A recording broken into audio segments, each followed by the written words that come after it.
ሸሃዳ መቀበል ፈልጌ ነበር። ከዚህ በፊት ሙስሊም ነበርሽ? አይ ከዚህ በፊት ክርስቲያን ነበርኩ።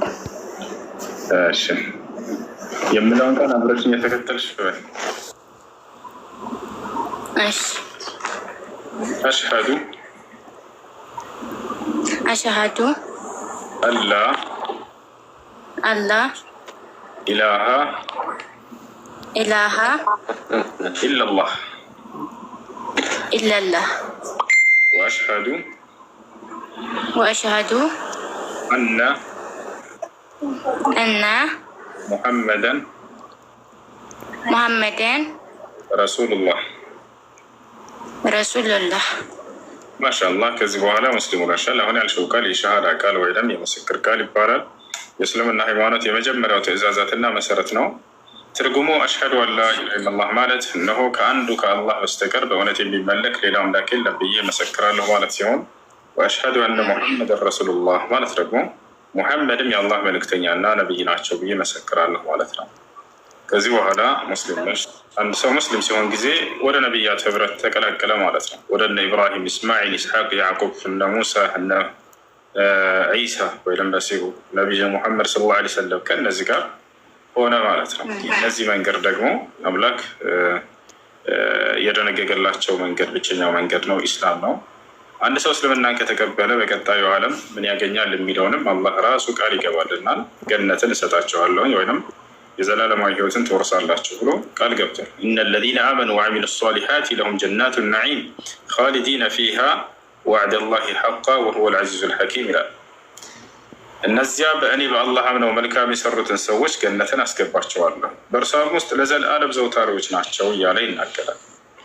እሺ ይሄ ነው። እሺ ስምሽ ማን ነበር እህት? ስሜ መሰረት። መቀየር ካልፈለግሽ ችግር የለበትም ስሙ። መቀየር የምትፈልግ ከሆነ ደግሞ መቀየር ትችላለሽ። እሺ መቀየር እፈልጋለሁ። እሺ ደስ የሚልሽ አንቺ የምትወጂው የሙስሊም ስም አለ ወይንስ እኛ እናውጣልሽ? አይ እናንተ አውጡልኝ፣ ችግር የለውም። የእኔን ስም አውጡላት ያለች ማንኛት እኔ ለምራት አንድ ስም አንተ ምረጥ። እኔ እመርጣለሁ። ደስ ያለትን ትወዳለች። እኔ ደስ የሚለኝ ስም ሀያት ማን? ሀያት እሱ እኔም ለምራት እኔ ራሱ እወዳለሁ። እሺ መካ ይሁን መካ ወይም አይሻ። አይ እናንተ የፈለጋችሁትን ደስ ያላችሁ። ወንድማችን መምረጥ ይፈልጋል። ወንድማችን ማን ያልከው ስሙ? እሺ በመጀመሪያ ስለሰለመች በጣም ደስ ብሎኛል። አላህ ያጽናሽ። እኔ ኒዕመት ብያታለሁ። ኒዕመት ጸጋ ማለት ነው።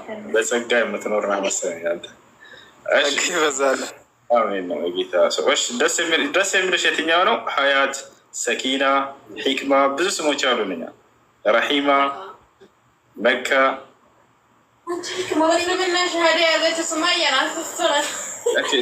ሱመያን ወደደች። ሱመያም ደስ ይለኛል። በጣም የምወደው ስም ነው። ማሻአላህ ሱመያ ባለች ሲሆን አንድ ልንገራቸው። ሱመያ የዚህ ትውልድ የጽናት እናት ነች። የሴቶች ተምሳሌ ነች። የሚገርም ጽናትን ያሳየች ታላቅ ሴት ነች። ሱመያ ነቢይ ሰለላሁ ዐለይሂ ወሰለም የጀነት መሆኗን የመሰከሩላት ሴት ነች።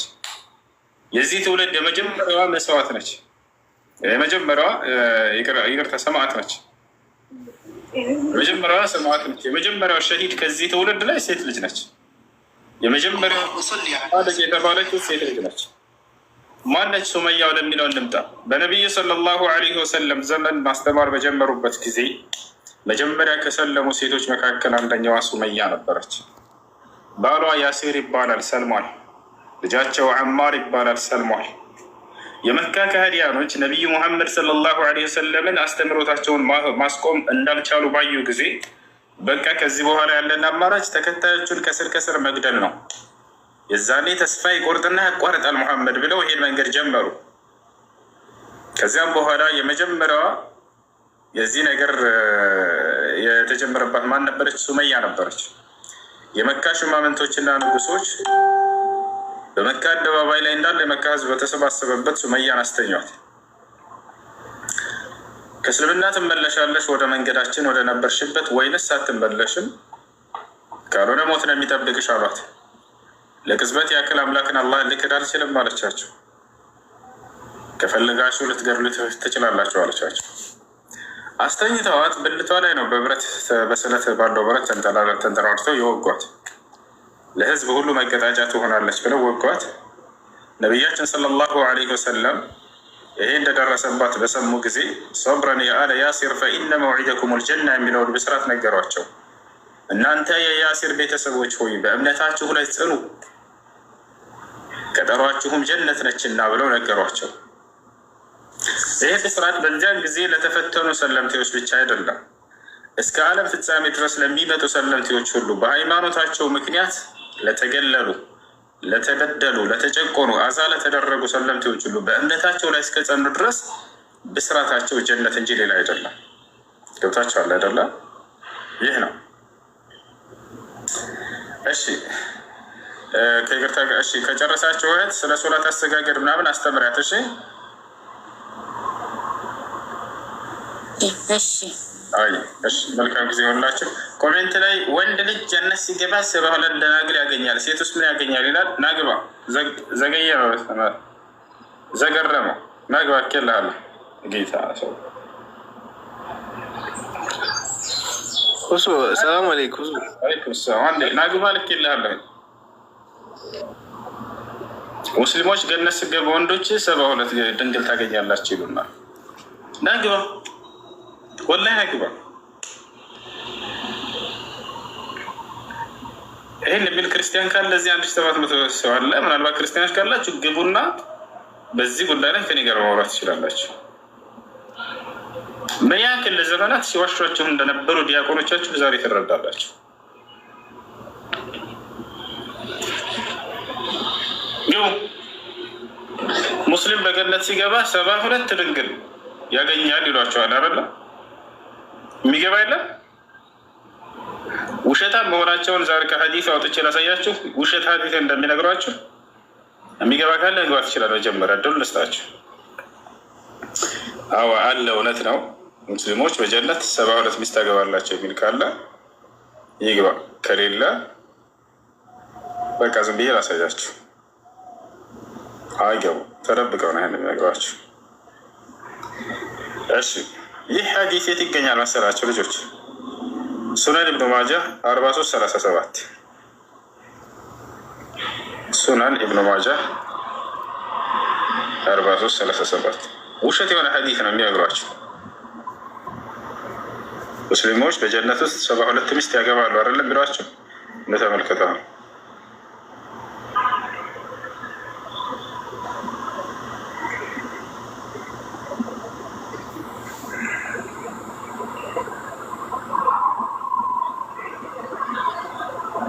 ላውጣላችሁ ታገሱ።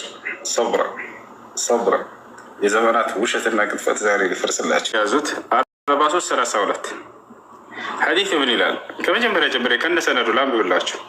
حدثنا العباس بن عثمان الدمشقي حدثنا الوليد بن مسلم حدثنا محمد بن مهاجر الأنصاري حدثني الضحاك المعافري عن سليمان بن موسى عن كريب مولى بن عباس قال حدثني أسامة بن زيد قال رسول الله صلى الله عليه وسلم ذات يوم لأصحابه يا الله ملكتنيا كالتات عندكن يزين قال لا صحابو تشاتشو اندهاراتشو ألا مشمر للجنة فإن الجنة لا خطر لها هي ورب الكعبة نور يتلألأ وريحانة تهتز وقصر مشيد ونهر مطرد وفاكهة كثيرة يا لين نقرأ جزاء نبياتنا صلى الله عليه وسلم من قالوا يقرأ 32 عدات 37 له 37 43 نتملكته يعنا الزكاة 43 يعنا. حدثنا هشام بن خالد الأزرق أبو مروان الدمشقي حدثنا خالد بن يزيد عن أبي مالك عن أبيه عن خالد بن معدان عن أبي أمامة قال رسول الله صلى الله عليه وسلم ما من أحد يدخله الله الجنة عندم جنة يسكب الله عندم جنة يسكب ويلم إلا زوجه الله عز وجل 72 زوجة አላህ 72 ሚስት የሚያጋባው ቢሆን እንጂ በገነት ውስጥ ይላል። ተገኘ ማለት ነው ሐዲሱ። ያውና ተመልከቱ፣ አንድ ጀነት የሚገባ ሰው የለም አላህ 72 ሚስት የሚያጋባው ቢሆን እንጂ ይላል። ነገር ግን ሐዲሱ ምን ይላል? ደረጃው ነው ተመልከቱ። እነ ቅዱሳኖች እዚህ ጋር ምን ይላል? እዚህ ጋር ضعيف ደካማ ውሸት የሆነ ሐዲስ። እንዲህ አይነት ሐዲስ ይዘው ነው ጭንቅላታቸውን የሚሞሏቸው፣ ውሸት የሆነ ሐዲስ። ስለዚህ 72 ሚስት ያገባሉ በገነት ውስጥ የሚለው ውሸት የሆነ ሐዲስ ضعيف ይላቸዋል። ይህን ይመስላል። እሺ ጥያቄ ያለ ካለ መጠየቅ ይችላል። እሱ እኔ ልቀጥል? እንዳትቀጥል ጀምር። መቼ ጀመርኩ? እሺ ልጀምር። እሺ ቢስሚላህ።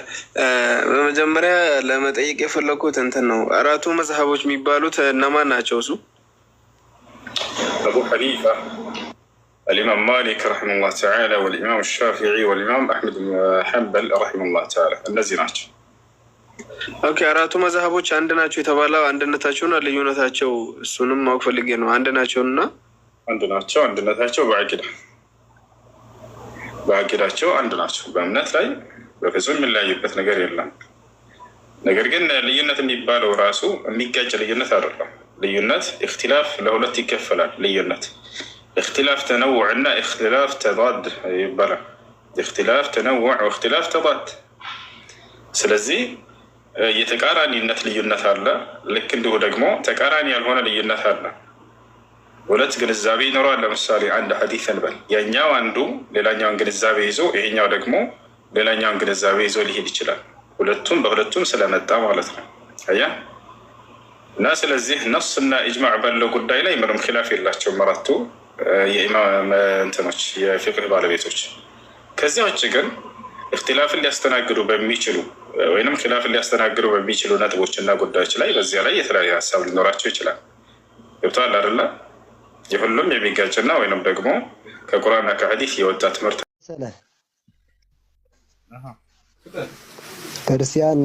ክርስቲያኖችና አይሁዶችን የታገኟቸው ወደ ቀጭን መንገድ ላይ ገፍትራችሁ ጣሏቸው ይላል። ገፍትራችሁ ጣሏቸው ይላል። አዎ ይላል ቁርአን ላይ። አዎ የቱ ጋር ልጄ?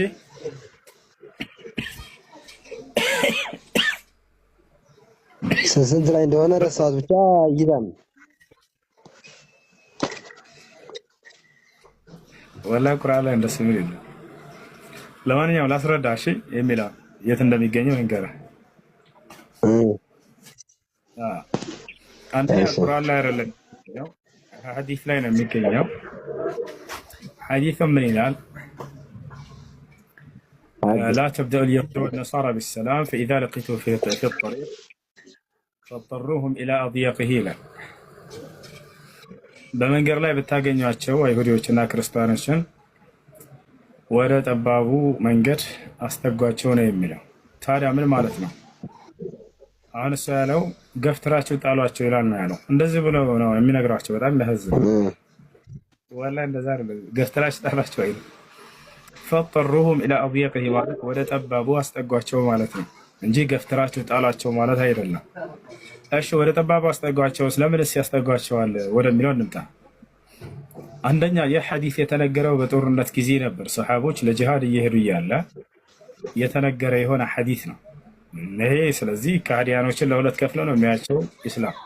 አንደኛ ሰላማዊ የሆነ ከሃዲ አለ፣ ሁለተኛ ደግሞ ተዋጊ የሆነ ጠላት የሆነ ከሃዲ አለ። አሁን ሰላማዊዎችን እየተገለጸ አይደለም በዚህ ይታላልን፣ ያ ነው። ሁለተኛ እነዚያንስ እንዳው ወደ ጠባቡ አስጠጓቸው ሲባል ምን ለማለት ነው ከተባለ መንገድ ላይ ብትመጡ ለነሱ መንገድ ለቃችሁ ሌላ መንገድ ቀይሳችሁ አትሩ ለማለት ነው። በራስህ መንገድ ሂድ ለማለት ነው። ለዛል አይደል? ልክ መንገድ ላይ ሲመጣ እርሱን ፈርተህና ተሸማቀህ ከጠላት ጋር በምትገናኝ ጊዜ ኩርሰስ ብለህ አትሂድ ማለት ነው። የራስህን መንገድ ይዘህ ሂድ ማለት እንጂ እንዳው ግፋው አስጠጋ እንትን ወደ ጠባቡ ሂደህ ጫን በለው ምናምን ማለት አይደለም። ነብዩ ሰለላሁ ዐለይሂ ወሰለም በዘመናቸው ከይሁድና ከክርስቲያን ጋር ይኖሩ ነበር። አንድም ቀን ግን ይሄን ሐዲስ እንደው በመገፍተር እንትን አላስረዱትም፣ በተግባር ያሳዩን ነበር። ያ ቢሆን ኖሮ እየገፈተሩ ይሄዱ ነበር። ነገር ግን ጭራሽ ሲታመሙ አይሁዶች ሄደው እንደጠየቋቸው ሐዲስ ላይ ታገኛላችሁ። ስለዚህ ትርጓሜው ሌላ ነው። አንድ አይሁድ ታሞ በነቢዩ ሰለላሁ ዐለይሂ ወሰለም ጊዜ ሄደው ጠይቀውታል። አንድ ቤት አድርገው ግብዣ ሲጠሯቸው ሁሉ አይሁዶች ሄደው በልተዋል ምግብ። ታዲያ ግፋቸው እያለ መንገድ ላይ እንዴት ነው ቤታቸው ሄደው መስተንግዶት እናታቸውን አክብረው የሚሄዱላቸው? አክብረው ይሄዱ ነበር። ጠሯቸው። ከዕለታት አንድ ቀን ግብዣ ጠርተውታል ሲሏቸው እሺ ያሉ ነብዩ ሰለላሁ ዐለይሂ ወሰለም ቤታቸው ሄደው በልተው መጡ። ጭራሽ ሲረውባቸው ሁሉ ማለት ነው እርሳቸውን ለመግደል ማለት እና እንደዚያ ነው። እሺ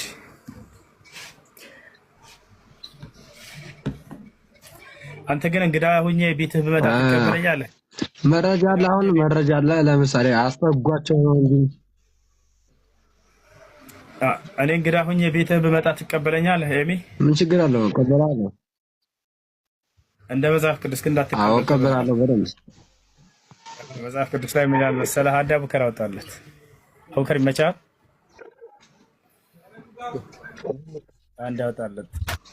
ሁለተኛ ዮሐንስ ምዕራፍ 1 ቁጥር 10 ላይ ምን ይላል? ለክርስቲያኖች መልእክት ነው። ማንም ወደ እናንተ ቢመጣ ይህንን ትምህርት ባያመጣ ሰላም እንዳትሉት በቤታችሁም እንዳትቀበሉት ተብላችኋል። አይቻልም። እስኪ መረጃ ያው መረጃ ሊወጣ ነው። ሁለተኛ ዮሐንስ መልእክት ምዕራፍ 1 ቁጥር 10 ላይ ግን የኔ ግን አልተመለሰልኝም። ከተመለሰሽ አባቋ አንድ እችና አባት አይ ቆይ ወደ ጠባቡ መንገድ አስጠጓቸው ነው እንጂ ነው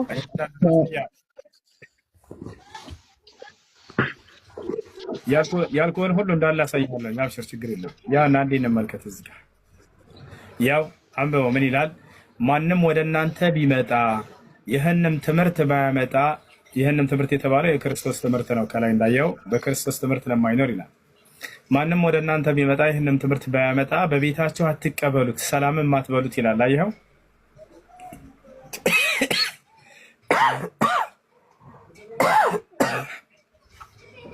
ምን ትላለህ? ያው ማስረጃው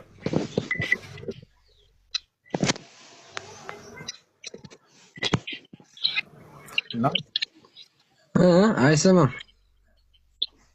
ያውና ማንም ወደ እናንተ ቢመጣ ይህንም ትምህርት ባያመጣ በቤታችሁ አትቀበሉት፣ ሰላምም አትበሉት ሁላ ተብሏል። ሰላም የሚለው ሰው በክፉ ስራው ይካፈላል። ከላይ ጀምረህ አይደለም መሀል ላይ አንድ ጥቅስ ላይ ገብተህ መተርጎም የለብህም። ከላይ ጀምረህ አንብበው። ችግር የለም። ከየትኛው ጀምሮ? ከ9 ጀምሮ። አንድን መጽሐፍ ስታነብ ከአንድ ጀምረህ ነው እንጂ ጽንሰ ሐሳቡ መረዳት ያለብህ መሀል ላይ አንዷ ላይ ሄደህ ከተረዳውማ አማርኛ እንዳደረጉት ነው። ተመልከቱ። ከዚህ በፊት እንኳን በቦታ አያውቅም። ከላይ ጀምረህ ከአንድ ጀምረህ አንብበህ መረዳት አለብህ። አየሽ፣ በቃ ያው ከተፈጠርክ ገና እያየኸው ነው። ይሄን ጥቅስ አይደለ? ሳትዋሽ ከተፈጠርክ እችን ዓለም ከረገጥካት ጀምረህ ገና እያየኸው ነው። ይሄን ጥቅስ አይደለ? ስንት ነው? ሁለተኛ ዮሐንስ መልእክት ምዕራፍ 1 ቁጥር 10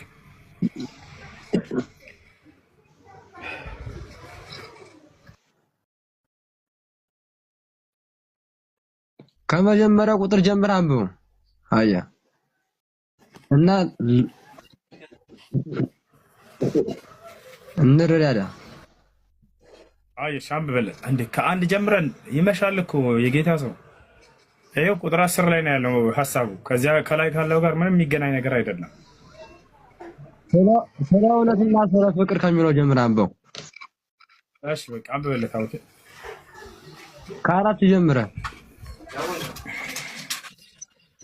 ከአራት ጀምረህ አንብበው።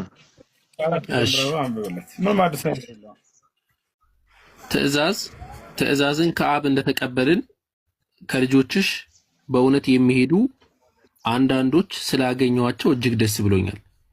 አሁንም እመቤቴ ሆይ እርስ በርሳችን እንድንዋደድ እለምንሻለሁ። ይህችም ከመጀመሪያ በእኛ ዘንድ የነበረች ትእዛዝ ናት እንጂ አዲስ ትእዛዝ እንደምጽፍልሽ አይደለም። እንደ ትእዛዘቱም እንሄድ ዘንድ ይህ ፍቅር ነው። ከመጀመሪያውም እንደሰማችሁት በእርሷም ትሄዱ ዘንድ ትእዛዙ ይህች ናት አለ። ብዙ አሳሳቾች ወደ ዓለም ገብተዋልና እነርሱም ኢየሱስ ክርስቶስ በስጋ እንደመጣ የማያምኑ ናቸው። ይህም አሳቹና የክርስቶስ ተቃዋሚ ነው። ሙሉ ደሞዙን እንድትቀበሉ እንጂ የሰራችሁትን እንዳታጠፉ ለራሳችሁ ተጠንቀቁ። ለሚወጣ ሁሉ በክርስቶስም ትምህርት ለማይኖር ሰው አምላክ የለውም። በክርስቶስ ትምህርት ለሚኖር አብና ወልድ አሉት። ማንም ወደ እናንተ ቢመጣ ይህንንም ትምህርት ባያመጣ በቤታችሁ አትቀበሉት፣ ሰላምም አትበሉት ይላል። ይኸው እና ምን ለማለት ፈልጎ መሰለ ታዲያ ይህን ትምህርት ባያመጣ ሌላ አምልኮት ሌላ ትምህርት ቢያመጣ አትቀበሉት ነው እንጂ እኮ ሌላ ለማለት ፈልጎ አይደለም እኮ። እዚህ ጋር ምን ይላል? ሰላም አትበሉት ይላል እኮ። ሰላም አትበሉት፣ በቤታችሁም አትቀበሉት፣ ሰላም አትበሉት አለ። ለምሳሌ ሁሱ አንተ ጋር ሊበላ ቢመጣ መቀበል አትችልም። ሰላምን ቢልህ ሰላምታ መመለስ አትችልም። አሁን አንተ ይሄን የተረጎመው በቀጥታ ፍጅ ኖርማሊ ቤት ቢመጣ እሺ ምን ማለት ነው? ቤታችሁ ቢመጣ ማለት ምን ማለት ነው? ጨርሰው እኮ ቤታችሁም አትቀበሉት፣ ሰላምን አትበሉት አለ። ከዛ እንደውም ምን አለ መሰለህ? ሰላም የሚለው ሰው በክፉ ስራው ይከፈላል አለ። እኔ ለምሳሌ ሙስሊም ሆኜ እኔን ሰላም ካልከኝ አሁን እስልምና ክፉ ስራ ነው እንዳንተ፣ ስለዚህ በዚህ ክፉ ስራ ላይ ተካፋይ ትሆናለህ ይላል። ይኸው ማለት የፈለገው እንደዛ አይደለም። እሺ ምን ማለት የፈለገውን ምን መሰለ? ሌላ ትምህርት ቢያመጣብህ አትቀበለው እኮ። በቤትህ ቢመጣ ትቀበለዋለህ አትቀበለው?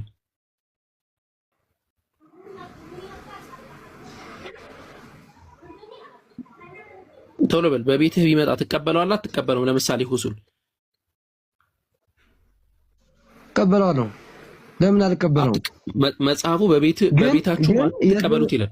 ልንገርህ፣ እቀበለዋለሁ ግን የምቀበለው ግን በወንድምነትና በኢትዮጵያዊነት ነው እንጂ በእስልምና ሃይማኖት ስላስተማረኝ አይደለም እኮ። መጽሐፉ ግን አትቀበሉት ይላል።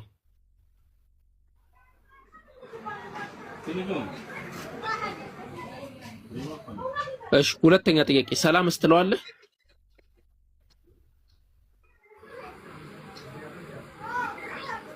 አሚ ሰላም ትለዋለህ? ሁሱል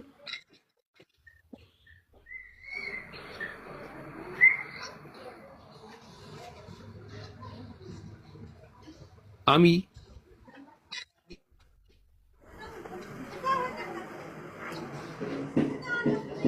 ሌላ ክርስቲያን አስገቡሽ የሚለው ነፍሴ ደስ የተሰኘችበት ምርጤ ይላል። በእርሱ ላይ መንፈሴን አድርጌያለሁ፣ ለአሕዛብ ፍርድን ያወጣል ይላል። ስለማን ነው የሚናገረው ከተባለ የትም ሳንሄድ እዚያው ጋር ወርደን ነው። ስለማን ነው የሚናገረው? ያውና እዚህ ጋር ምድረ በዳውና የከተሞቹ የቄዳር ሰዎች የሚቀመጡባቸው መንደሮች ይላል። አያችሁ፣ የቄዳር ሰዎች ከሚኖሩባት ሀገር የሚነሳ ነቢይ እንደሆነ ይናገራል። ቄዳር ማን ነው ከተባለ የእስማኤል ልጅ ነው። ከእስማኤል ዘር የሚነሳ የሆነ ነቢይ ነው እዚህ ጋር እየተነገረ ያለው። ቄዳር የእስማኤል ልጅ እንደሆነ ማን የተናገረው? ራሱ መጽሐፍ ቅዱስ ኦሪት ዘፍጥረት ምዕራፍ 25 ላይ ተመልከቱ። ስለ ቄዳር ከቄዳር ስለሚነሳ ነቢይ ነው የሚናገረው። ከቄዳር የተነሳ ነቢይ ማን ነው ከተባለ ነቢዩ ሙሐመድ ሰለላሁ ዐለይሂ ወሰለም ናቸው። ቅዱሳን ጸጋ የበዛላቸው በጸጋ የምትኖሩ ተመልከቱ። ቄዳር የእስማኤል ልጅ ነው። የእስማኤልም የልጆች ስም በየስማቸውና በየትውልዳቸው እንደዚህ ነው። የእስማኤል ልጅ የበኩር ልጁ ነባዮት፣ ከዛም ቄዳር። ያ ስለዚህ ኢሳያስ 42 እየተናገረ ያለው ከቄዳር ስለሚነሳ የሆነ ነቢይ ነው። ቄዳር የእስማኤል ልጅ ነው። ነቢዩ መሐመድ ሰለላሁ ዐለይሂ ወሰለም ታዲያ የእስማኤል ልጅ ናቸው ወይ ካላችሁ፣ አዎ ኑ እናሳያችሁ። የእስማኤል ልጅ እንደሆኑ ቃል በቃል የተናገሩበትን ቃል በቃል ነቢያችን ሰለላሁ ዐለይሂ ወሰለም የእስማኤል ልጅ እንደሆኑ ተናግረዋል።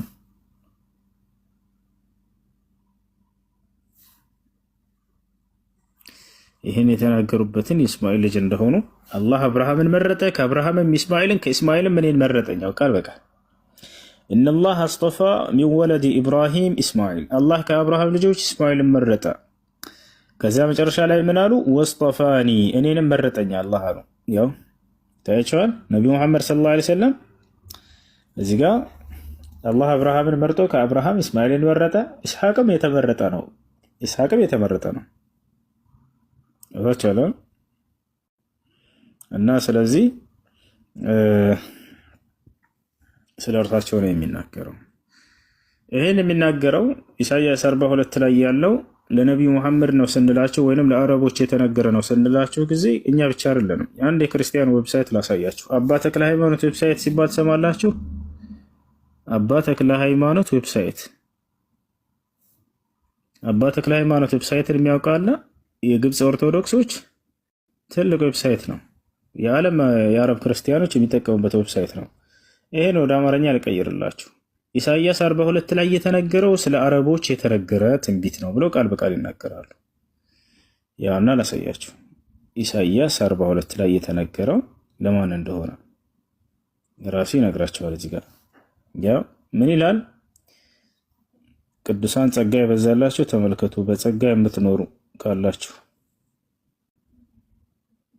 በጸጋው የምትኖሩ ካላችሁ ያውና ምን ይላል? ኢሳይያስ ግን ወደፊት የአምላክ መንግስትን ከሚደሰቱ ህዝቦች መካከል እንደሚሆኑ ተንብዮአል ይላል።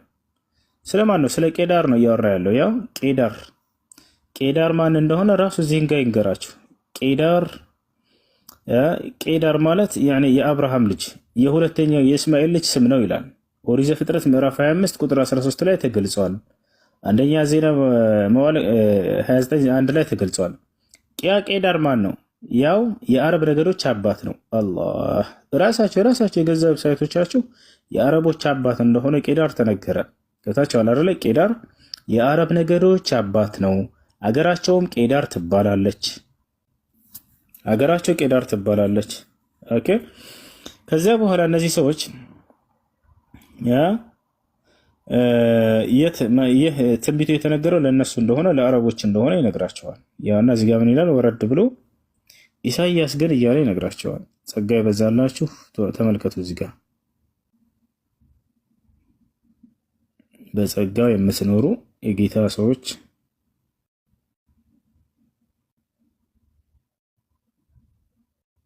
የጌታ ሰዎች ያውና እዚህ ጋር ኢሳይያስ ግን ወደፊት የአምላክን መንግስት ከሚደሰቱ ህዝቦች መካከል እንደሚሆኑ ተንብዮአል። የት ላይ? ያው ኢሳይያስ 42:11 ላይ ይላል። ቅድም ያሳየሁባችሁ ኢሳይያስ ላይ ከ42 ጀምሮ ያለው ለቄዳር ሰዎች ለአረብ ሰዎች የተነገረ ትንቢት እንደሆነ የራሳቸው ዌብሳይቶች ይመሰክራሉ። ለቄዳር ሰዎች ወይንም ለአረብ ሰዎች የተነገረ ትንቢት እንደሆነ ይመሰክራሉ። ይሄ ነው። ሌላም በርካታ አለ። ይሄ ቀጥታ ቃል በቃል ነቢያችን ሰለላሁ ዐለይሂ ወሰለም የተናገሩት ማለት ኢየሱስ ክርስቶስ ልክ እንዲሁ ማቴዎስ ወንጌል ላይ አንድ ላሳያችሁ። ዮሐንስ ወንጌል አንዲት ሴት መታ ኢየሱስ ክርስቶስ ምን ትለዋለች? ያው ሴቲቱ መታ አንተ ነብይ እንደሆንክ አያለሁ አለችው። ተሳስተሻል፣ አንቺ እኔ ፍጹም ሰው ፍጹም አምላክ ነኝ አላላትም፣ ወይንም አምላክ ነኝ አላላትም። አንተ ነብይ እንደሆንክ አያለሁ ካለችው በኋላ አሁን እዚህ ጋር ተመልከቱ፣ ትንቢት ሊናገር ነው ኢየሱስ። አባቶቻችን በዚህ ተራራ ሰገዱ አለችው። እናንተም ሰው ሊሰግድበት የሚገባው ስፍራ በኢየሩሳሌም ነው ትላላችሁ አለችው። አያችሁ፣ ኢየሱስ ክርስቶስ ሰዎች ሊሰግዱ የሚገባው በኢየሩሳሌም እንደሆነ ነግሯቸው ነበረ። ከዚያም ኢየሱስም እንዲህ አላት። ትንቢት ሊነግራት ነው። በደንብ ተመልከቱ። ይህ ትንቢት በማን ላይ ነው የሚፈጸመው የሚለውን አሳያቸዋለሁ። የተፈጸመው ኢየሱስም እንዲህ አላት፣ አንቺ ሴት እመኚኝ፣ በዚህ ተራራ ወይንም በኢየሩሳሌም ለአብ የማትሰግዱበት ጊዜ ይመጣል አላት። እንግዲህ ወደ ኢየሩሳሌም ወይንም በኢየሩሳሌም የማትሰግዱበት ጊዜ ይመጣል ወደፊት እያለ ይነግራታል።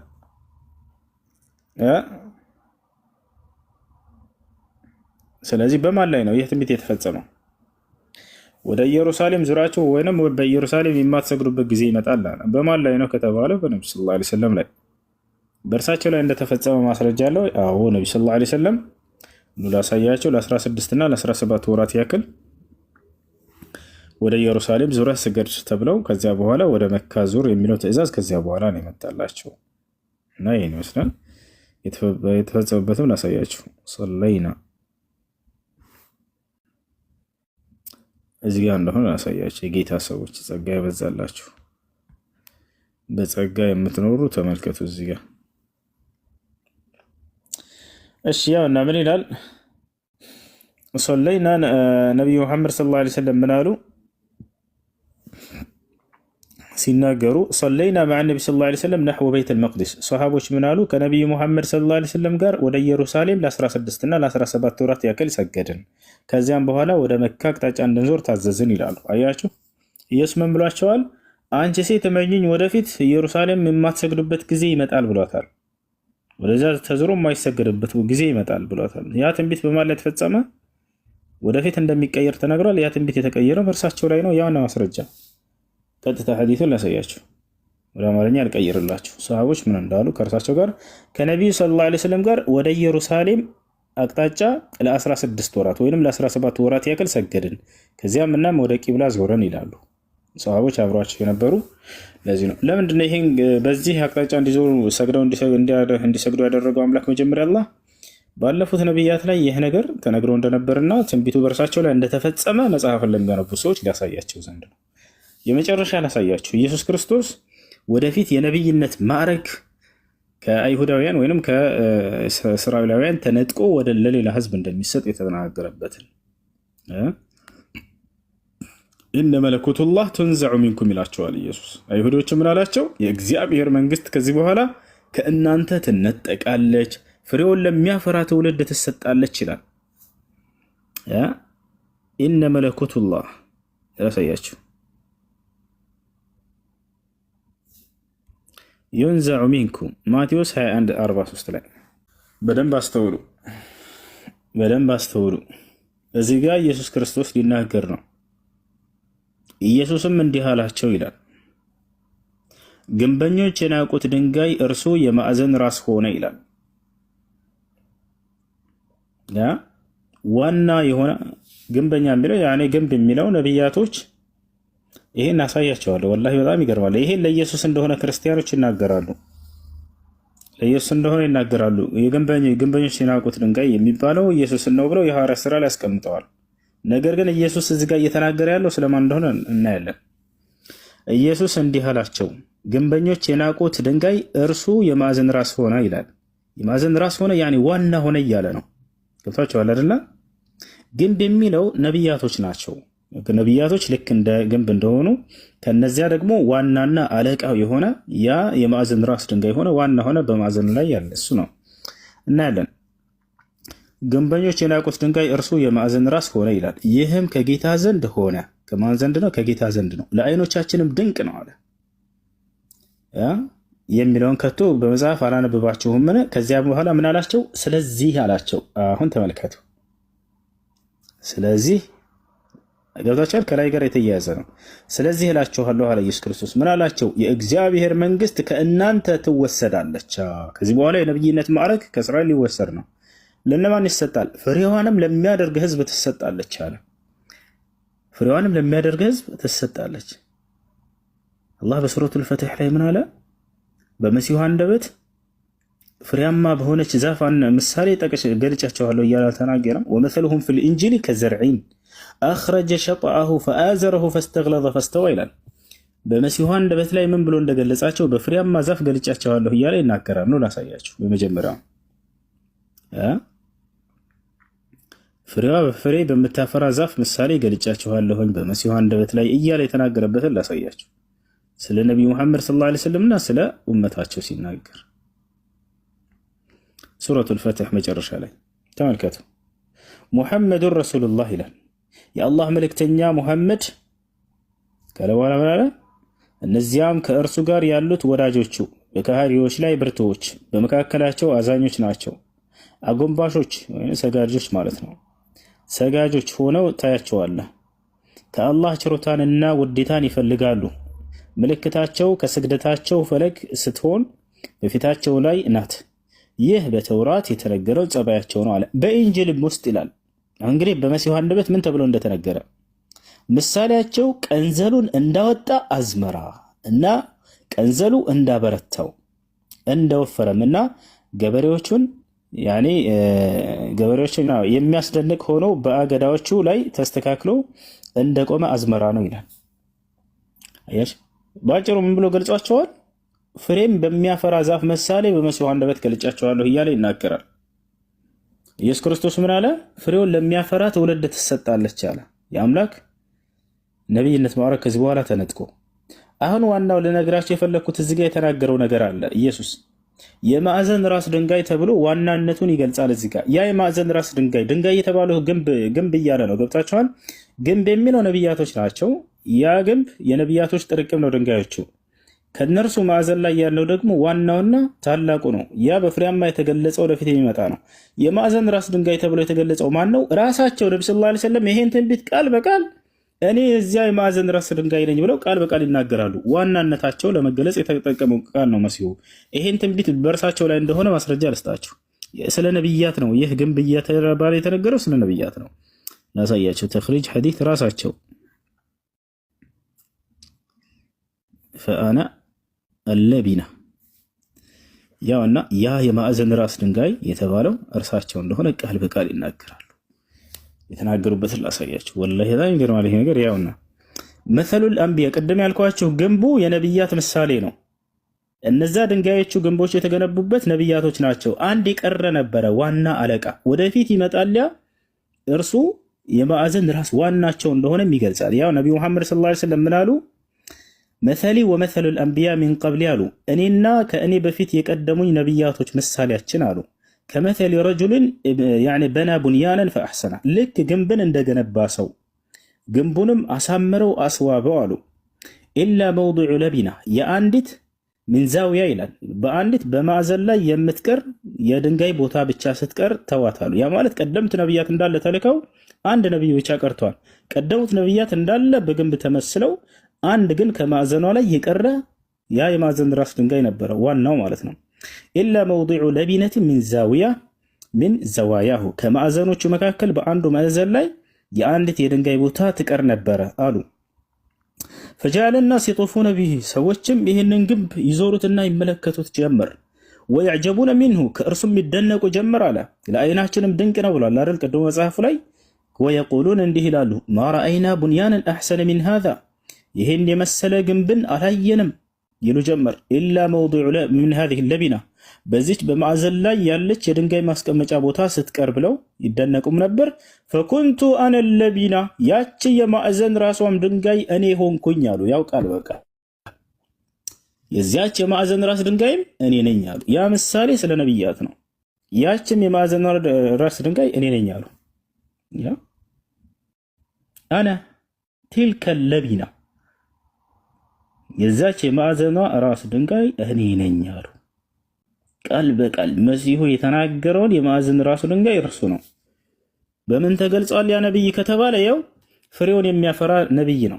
በጣም ፍሬያማ በሚል ተገልጿል። አላህ በቁርአን ላይ በመሲሁ አንደበት ፍሬን የሚያፈሩ ትውልድ ብዬ ገልጫቸዋለሁ ብሎ ቀደም እንዳሳየኋቸው።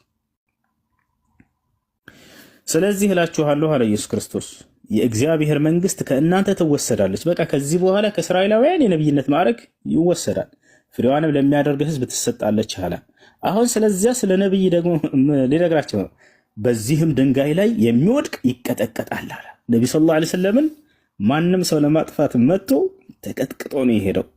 አንድም ሰው በእርሳቸው ላይ ተጽዕኖ ሊያደርግ አልቻለም። የዓለም መንግስታት አይሁዲዎች የለ፣ የመካ ካህዲያን የለ፣ እንዳለ ሁሉም ጠፉ፣ ከመሬት በታች ቀሩላቸው።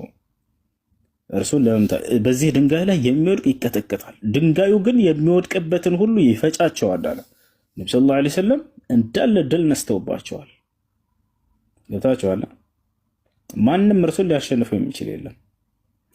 ያ የማዕዘን ራስ ድንጋይ እኔ ነኝ ያሉ ነብዩ ሰለላሁ ዐለይሂ ወሰለም፣ የዚያ የነብያት ሁሉ ዋናና አለቃ ማለት ነው። ሐዲስም ላይ ሲናገሩ ምን አሉ? አነ ሰይድ ወለድ አደም፣ እኔ የአደም ልጆች ሁሉ ዋናና አለቃ ነኝ አሉ። ወላ ፈኽር፣ ይህን ስላቸው ፉከራ አይደለም እውነታ ነው አሉ። ይሄን ይመስላል ያ የማዕዘን ራስ ድንጋይ እኔ ነኝ።